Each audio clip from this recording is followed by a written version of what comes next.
je suis mort. Et au moment où tout s'est obscurci, j'ai entendu la voix de Jésus me dire, « Tu dois retourner avertir mon peuple. Il y a 10 choses qu'ils doivent préparer maintenant. S'il en manque une seule, ils ne survivront pas aux 3 jours d'obscurité qui arrivent. Et la 10e, personne ne peut l'imaginer, mais c'est la plus importante de toutes. C'est pourquoi je suis ici, car ce que je vais partager pourrait faire la différence entre la vie et la mort. Si vous êtes prêt à m'écouter, écrivez « Amen », car ce message n'est pas une invention, c'est un avertissement urgent. Je m'appelle Père Elias Moreira, j'ai 63 ans, mais vous pouvez m'appeler Père Elias. 2 mois avant que tout cela n'arrive, je ressentais déjà quelque chose d'étrange. C'était cette agitation pendant la prière, un poids qui ne voulait pas partir, comme si Dieu voulait me dire quelque chose que je ne comprenais pas encore. J'ai commencé à prier davantage, à demander des réponses, à implorer Dieu de me montrer ce qui se passait. Et 1 semaine avant le jour décisif, la réponse est arrivée. Je me suis réveillé plus tôt que d'habitude, sans raison apparente. C'était comme si une force invisible me guidait vers la chapelle. Je me suis agenouillé devant le Saint-Sacrement et j'ai ressenti la même paix que d'habitude, cette présence silencieuse de Dieu. Mais soudain, une violente douleur m'a saisi la poitrine. Mon cœur s'est arrêté. Le monde a sombré dans les ténèbres. Au milieu de cette obscurité absolue, une voix résonna. Je savais qui c'était. C'était Jésus qui m'appelait. Cette obscurité n'était pas seulement l'absence de lumière, c'était quelque chose de vivant, d'étouffant, comme si elle aspirait toute étincelle d'espoir dans le monde. J'ai vu les lampadaires vaciller et s'éteindre un à un. Les phares des voitures ont brillé un instant, puis se sont éteints. Des villes entières ont plongé dans le néant. Même Times Square, toujours illuminé, était plongé dans un vide terrifiant. Je sentais que ce n'était pas seulement la nuit. C'était une force obscure qui voulait tout engloutir. Mon cœur était lourd, comme si mon âme était écrasée. Je me demandais, « Seigneur, qu'est-ce que c'est ?» Puis le froid est arrivé. Mais ce n'était pas un froid ordinaire, comme celui d'un hiver rigoureux. C'était une glace qui pénétrait la peau, les os et atteignait l'âme. Il n'y avait ni chaleur ni vie. Seul un vide glacial me privait non seulement de ma force, mais aussi de mon espoir. Mes mains, ou du moins ce que j'avais à cet instant, tremblaient de façon incontrôlable. J'avais la gorge sèche, comme si je n'avais pas bu d'eau depuis des jours. J'étais paralysé, non seulement par le froid, mais par un désespoir dont j'ignorais l'existence. Le monde semblait vidé de tout ce qui le rendait vivant. Je me demandais combien de temps on pourrait résister dans cette obscurité et ce froid écrasant. Et puis les bruits ont commencé. D'abord faibles, puis assourdissants, les sirènes des ambulances et des voitures de police, mais soudain, elles se sont tues, comme si quelqu'un avait tout éteint. Puis les cris ont retenti, des millions de voix à la fois. Les gens paniqués, désespérés, couraient sans but. J'ai vu des voitures entrer en collision, des routes en désordre, des lumières s'éteindre comme des bougies au vent. Les gens trébuchèrent dans le noir, incapables de comprendre ce qui se passait. Ils ont cherché leur téléphone portable, mais il n'y avait ni réseau, ni internet, ni électricité. Rien ne fonctionnait. J'ai vu des familles coincées chez elles, frappant aux fenêtres, appelant à l'aide. Mais l'obscurité étouffait même leurs cris. La peur dans leurs yeux était vive, primitive, comme celle d'animaux acculés. Personne ne comprenait ce qui se passait. Personne n'était préparé. J'ai vu un homme en costume, peut-être un avocat ou un homme d'affaires important, tomber à genoux au milieu de la rue, pleurant comme un enfant. Une mère serrait son enfant contre sa poitrine, murmurant des prières qui semblaient sans réponse. Tous étaient vulnérables, sans défense. Et c'était le plus effrayant. Il n'y avait aucun avertissement, aucune préparation, seulement la terreur. Et juste au moment où je pensais avoir vu le pire, quelque chose d'encore plus terrifiant a commencé à émerger. D'étranges formes déformées ont commencé à se mouvoir dans l'obscurité. Ce n'étaient pas des fantômes de films ou des monstres de contes. C'étaient des créatures nées du pire qui existe en l'humanité, la peur, la haine, la culpabilité, toutes moulées dans des corps grotesques et déformés. Certains rampaient comme des ombres nettes, d'autres flottaient dans l'air, poussant des grognements et des cris qui déchiraient l'âme. L'air était empli d'une odeur putride, comme celle d'une accumulation de mort et de désespoir. Même sans corps physique, j'avais l'impression que mon essence même se rétrécissait de terreur. C'était instinctif. Tout en moi hurlait à la fuite. Ces êtres n'appartenaient à aucune création divine. C'étaient des intrus, des difformités du mal absolu. Je les ai vus envahir les rues, traverser les villes, changer de forme à chaque instant, mais toujours là, en chasse. Cette présence, cette odeur, me hante encore aujourd'hui comme une tache indélébile. J'ai alors compris qu'ils n'erraient pas sans but. Ils avaient un but. Ils s'en prenaient aux faibles, aux non préparés, à ceux qui portèrent la peur et le doute au cœur. C'était comme s'ils flairaient le désespoir, tels des limiers spirituels. Ils approchèrent les gens et répandirent des mensonges qui n'étaient pas exprimés par des mots, mais ressentis par des émotions, semant la panique, la haine et la violence. C'était comme si ces créatures savaient exactement où frapper, comme si elles pouvaient flairer les failles cachées de l'âme de chacun. J'ai vu un jeune homme,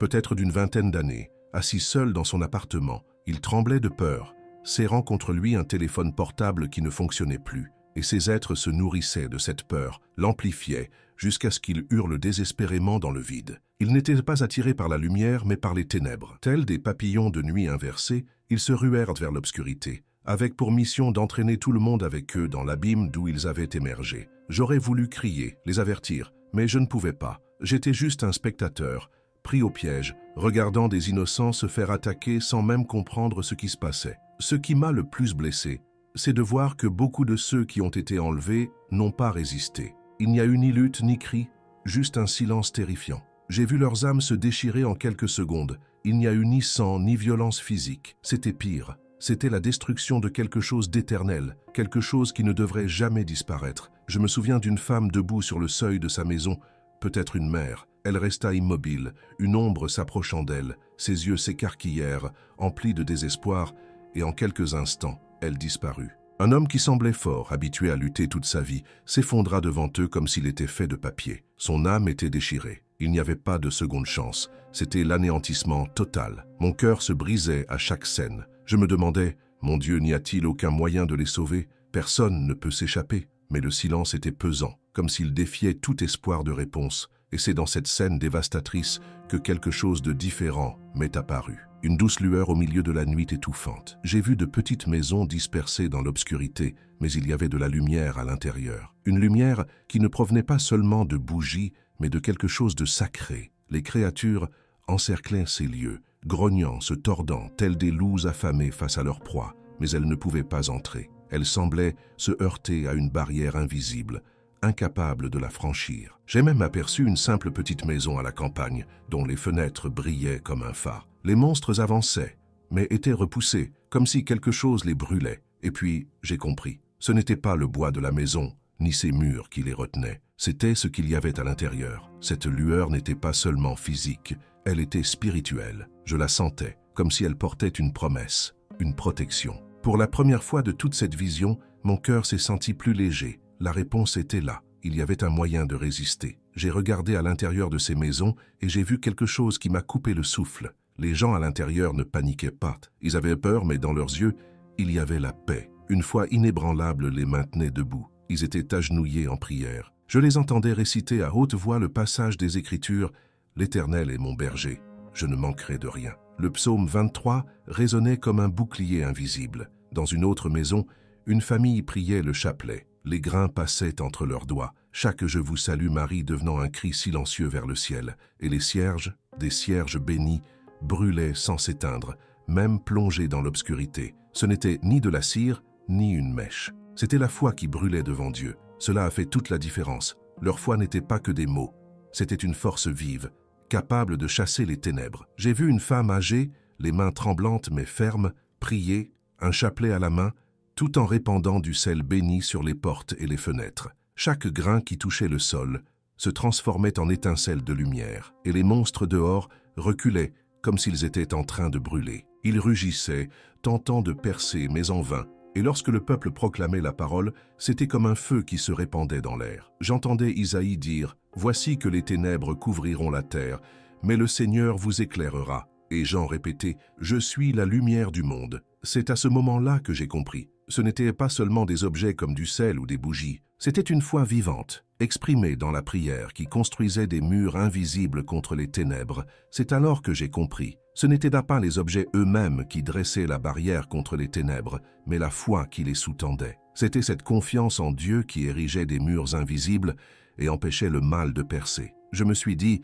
Seigneur, c'est ta puissance à l'œuvre. Ceux qui se trouvaient à l'intérieur des maisons ont non seulement survécu, mais ils sont restés debout, protégés par quelque chose de bien plus fort que n'importe quelle obscurité. Mais soudain, l'épreuve la plus douloureuse de toutes survint. À l'intérieur de ces maisons illuminées d'une douce lumière sacrée, des voix commencèrent à retentir. C'étaient des cris de désespoir, des appels à l'aide déchirants. Ce n'étaient pas des inconnus, c'étaient les voix de leurs proches. Une petite fille criait « Maman, j'ai froid, j'ai peur, ouvre la porte ». Un vieil homme suppliait « S'il vous plaît, aidez-moi, j'ai froid dehors. » Frères, femmes, enfants frappaient et réclamaient à grands cris. Le bruit des coups aux portes résonnait comme des poignards transperçant le cœur. Même en observant les âmes, je ressentais la douleur comme une lame. C'était comme si tout amour et toute compassion étaient mis à l'épreuve. Je ressentais la lutte au sein de ces familles, le désir d'ouvrir la porte, de sauver ceux qu'elles aimaient, contre la certitude que quelque chose n'allait pas. Et je me suis demandé, aurais-je le courage de garder la porte fermée? Pourrais-je résister à l'appel de quelqu'un que j'aime? Peut-être que vous, qui m'écoutez maintenant, vous vous posez la même question. Que feriez-vous si, au milieu des ténèbres, vous entendiez la voix de votre enfant, de votre mère ou de quelqu'un pour qui vous seriez prêt à donner sa vie? Puis le Seigneur m'a ouvert les yeux à la vérité. Ces voix n'étaient pas celles de nos proches. C'étaient des démons déguisés, utilisant les souvenirs, les sons et même les expressions de ceux que nous aimons le plus pour nous tromper. J'ai vu les formes réelles derrière l'illusion, des créatures difformes, le regard empli de haine, n'attendant qu'un instant de faiblesse pour nous envahir. Ils savaient exactement où frapper, le cœur humain. Ils ont utilisé l'amour comme un piège, jouant sur la compassion pour détruire. Je me suis souvenu des paroles de Matthieu, chapitre 24, verset 24. « Car il s'élèvera de faux Christ et de faux prophètes. Ils feront de grands prodiges, au point de séduire, s'il était possible, même les élus. » Tout cela était devant moi, aussi clair que jamais. Il ne s'agissait pas seulement d'imiter des voix, mais de réveiller des souvenirs, des émotions, tout ce qui pouvait inciter les gens à ouvrir une porte. J'ai vu une femme hésiter, les larmes aux yeux, la main déjà posée sur la poignée. La voix à l'extérieur ressemblait exactement à celle de son fils, mais à l'intérieur, quelque chose murmurait « Ne fais pas ça ». Mon cœur se serrait à regarder cette lutte, car il suffisait d'un instant de doute, d'un acte de miséricorde malvenu, et tout était perdu. J'en ai vu certains céder. Le poids du désir, la douleur d'entendre la voix de l'être aimé était insupportable. Ils ouvraient juste une brèche, et à cet instant, les démons avançaient sans pitié. Il n'y eut aucun cri, il n'y eut pas de sang, juste un silence de mort. Leurs âmes furent arrachées en quelques secondes, comme si elles n'avaient jamais existé. C'était la douleur la plus cruelle que j'ai jamais vue, pire que le froid, pire que l'obscurité. C'était comme voir tout ce qu'il y avait de bon en une personne disparaître à jamais.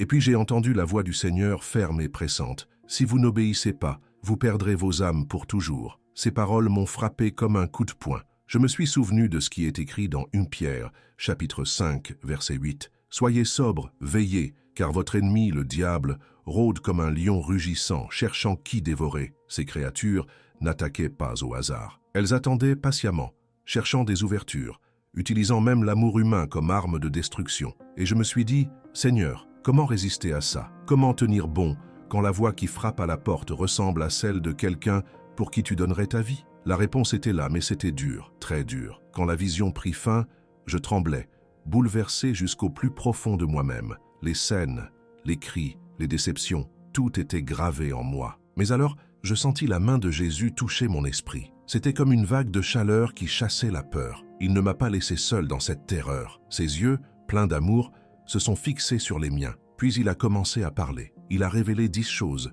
une par une, plus clairement que jamais. Ce n'étaient pas des conseils vagues, ni des paroles vagues. Chacune portait un poids spirituel, mais aussi une raison pratique. Ce n'était pas seulement une liste, c'était une carte de survie, une boussole pour naviguer dans les 3 jours d'obscurité qui m'attendaient. Je sentais l'urgence dans sa voix, mais aussi un amour profond. Et mon cœur, qui battait autrefois de désespoir, palpitait maintenant avec détermination. Je savais que je devais me souvenir de chaque mot, de chaque détail, car ce n'était pas seulement pour moi, c'était pour nous tous. Puis Jésus commença à nous révéler ce que nous devions préparer. Sa voix était ferme, et chaque phrase pénétrait profondément mon cœur. Le premier point était clair. « Bougies en cire bénit-il dit, ces bougies ne sont pas comme les bougies ordinaires. Elles portent ma bénédiction et seront la seule lumière qui subsistera pendant les 3 jours d'obscurité. Elles ne s'éteindront pas, même lorsque tout autour d'elles sera plongé dans l'obscurité. Elles sont un signe de ma présence, rappelant mes propres paroles. Je suis la lumière du monde. » Il a ensuite montré le deuxième point, huile et eau bénite. Il m'a fait comprendre qu'il fallait oindre les portes, les fenêtres et toutes les entrées de la maison. Ce n'est pas seulement de l'huile, ce n'est pas seulement de l'eau. C'est le sceau de la protection divine, une frontière sacrée que le mal ne peut franchir. J'ai imaginé les maisons ainsi protégées, resplendissantes comme des forteresses intouchables. La troisième était indispensable. La Sainte Bible, il a dit que ces paroles seraient nourriture et épée, lumière et guide. Lis les psaumes, lis les évangiles à voix haute. Chaque verset sera comme une flèche contre l'ennemi et un remède pour l'âme. J'avais le sentiment que les Écritures seraient de plus que des pages.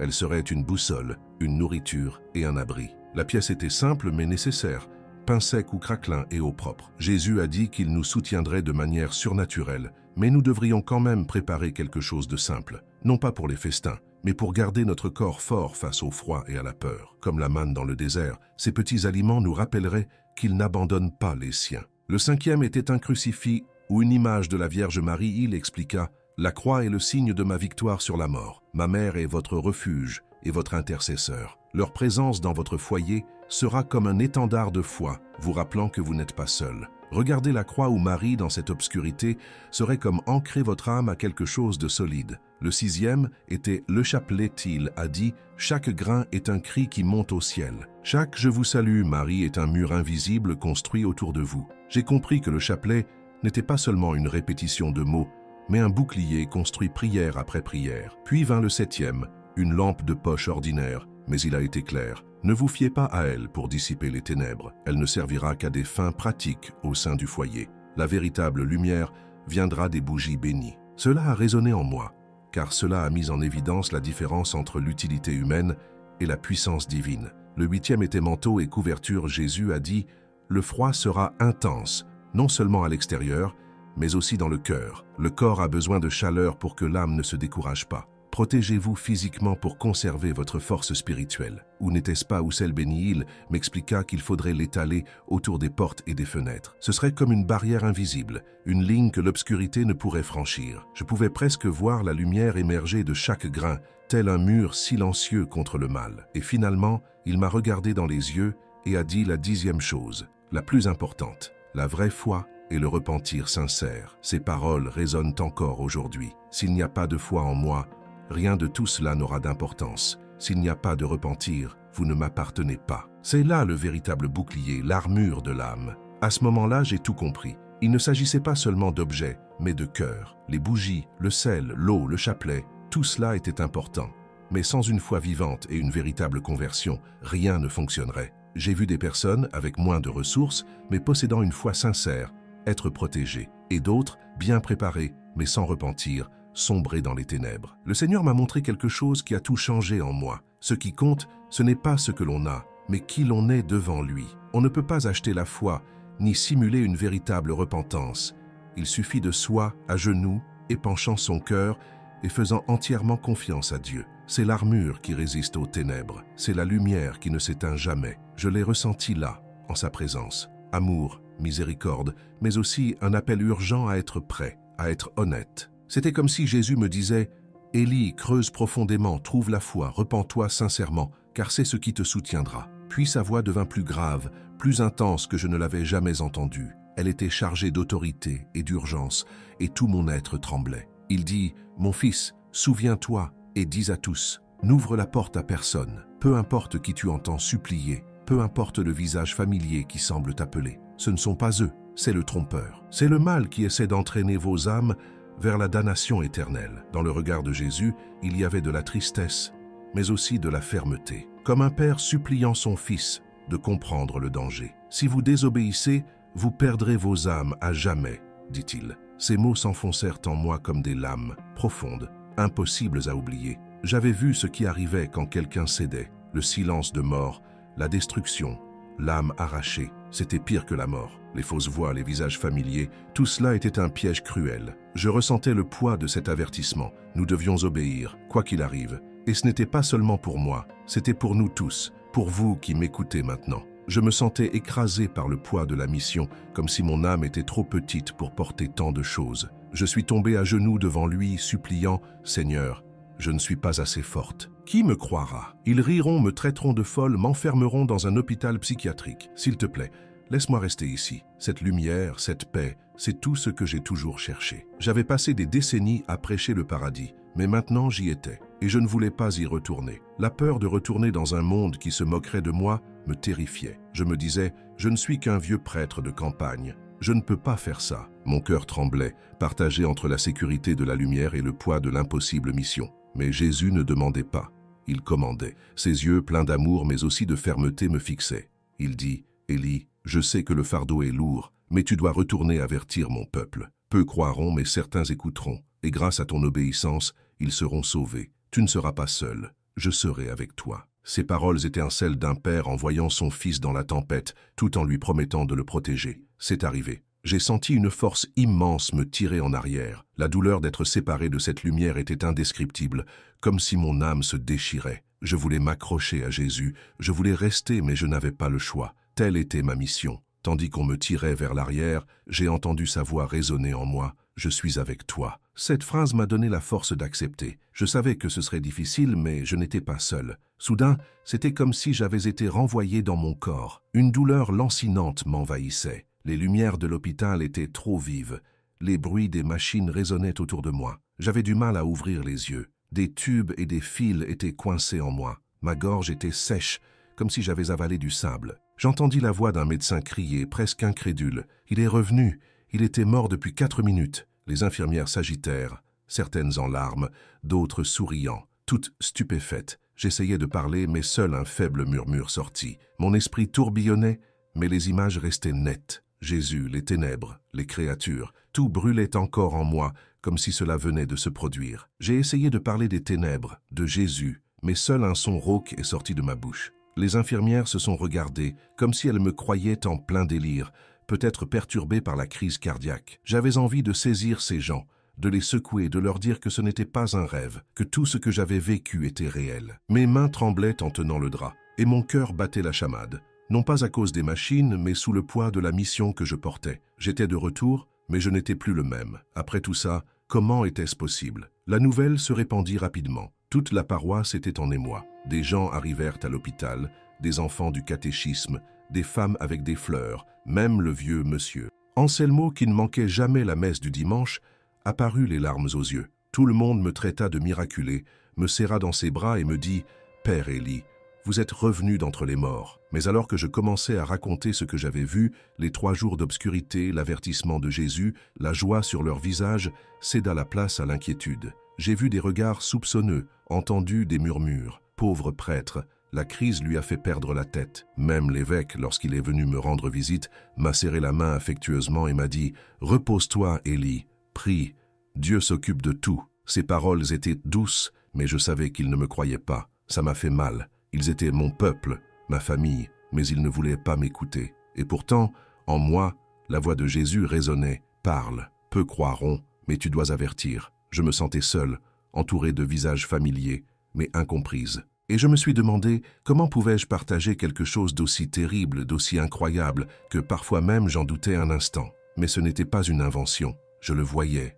je le ressentais. L'obscurité, le froid, les créatures, sa voix, tout était réel. La peur d'être ridiculisé était grande, mais le poids de la mission l'était encore plus. Je n'avais pas été épargné pour mon bien. J'étais revenu pour accomplir une mission. Dans ce lit d'hôpital, je me suis tourné vers Dieu et j'ai prié doucement. « Seigneur, donne-moi la force. Je n'y arriverai pas seul. » Et j'ai compris que je devais m'exprimer, même si on me traitait de folle, même si on se moquait de moi. Car le message ne me concernait pas, mais lui. Ce n'était pas une histoire de fin du monde, mais de miséricorde. Un avertissement d'un Dieu qui nous aime tellement qu'il nous donne le temps de nous préparer. La leçon la plus puissante que j'ai apprise, c'est que tout se résume au cœur. Un cœur qui se repent, qui fait confiance, qui aime, c'est ce qui compte. J'ai trouvé la paix, la vraie paix, même après avoir affronté des choses dont j'ignorais l'existence. Parce que j'ai découvert qu'au-delà des ténèbres et de la peur, se dresse l'amour inébranlable de Jésus. Ces ténèbres étaient réelles,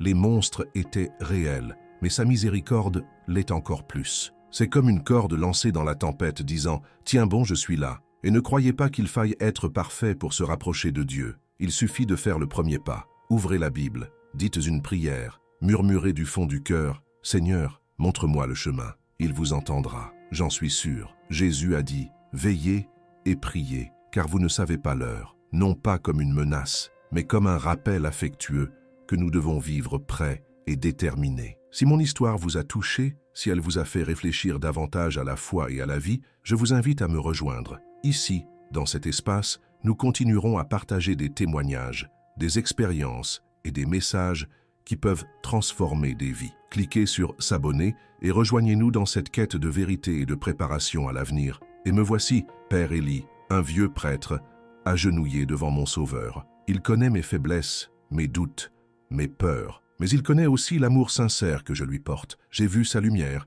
senti son étreinte au milieu des ténèbres les plus terribles. J'ai entendu sa voix me dire d'avertir le monde. Et malgré mes faiblesses, j'essaie d'obéir. J'ai peur de te décevoir, Seigneur. Mais par-dessus tout, je te suis reconnaissant de m'avoir ramené, non pas pour moi, mais pour eux, pour tous ceux qui entendent cet avertissement. J'ai vu l'obscurité, ressenti le froid, contemplé ces terribles créatures. Je sais ce qui nous attend si nous ne sommes pas préparés, mais j'ai aussi vu ta protection, les maisons illuminées, la force de la foi érigeant des murs invisibles contre le mal. Tu m'as montré 10 choses, les bougies qui brillent sans s'éteindre, le chapelet qui protège comme un bouclier, et surtout la foi qui soutient tout. Cela me donne le courage de porter ce message, même lorsqu'il se moque, même lorsqu'il détourne le regard. Aujourd'hui, je prie pour ton peuple, Jésus. Je prie pour ma communauté, pour les millions de personnes qui m'écoutent, pour chaque âme qui se sent perdue ou effrayée. Ouvre leur cœur, fais-leur ressentir ton amour et ta miséricorde. Donne-leur le courage de se repentir, de te faire confiance et de préparer leur cœur à ce qui va arriver.